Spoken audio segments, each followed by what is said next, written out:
Rajshahi versus Chittagong, কোন team সবার আগে যাবে ফাইনালে সেইটা নিয়ে বিস্তারিত আলোচনা করছি। ঢাকা ক্যাপিটালস এর কাছে যদি তারা 50 থেকে 60 রানের মধ্যে হারতো, তখন রংপুর আপনার প্রথম কোয়ালিফাই ম্যাচটাই খেলতো। 50 রানের কম ব্যবধানে হারার কারণে কিন্তু চট্টগ্রাম 2 নম্বরে আছে। তো আপনার রাজশাহী ভার্সেস চট্টগ্রাম, কোন টিম সবার আগে ফাইনালি স্পটটা নিশ্চিত করবে সেটা নিয়ে আলোচনা করি।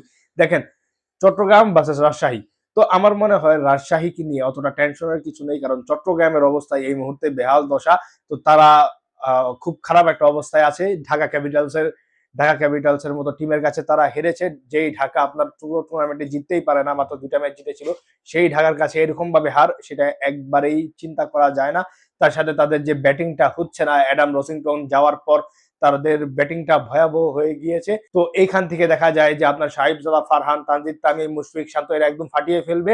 তো যদি রানটা বেশি হয়ে যায় তখন চট্টগ্রামের জন্য কষ্ট হয়ে যাবে।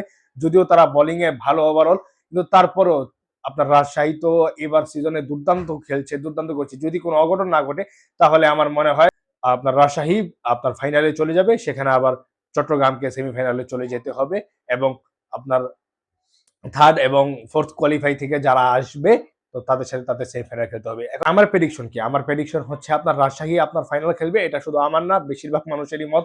রাজশাহী আপনার সবার আগে ফাইনালে চলে যাবে। তো রংপুর চট্টগ্রামের আপনার সেমিফাইনাল থেকে আপনার যদি যেতে হয়, তাহলে সেমিফাইনাল থেকেই যেতে হবে।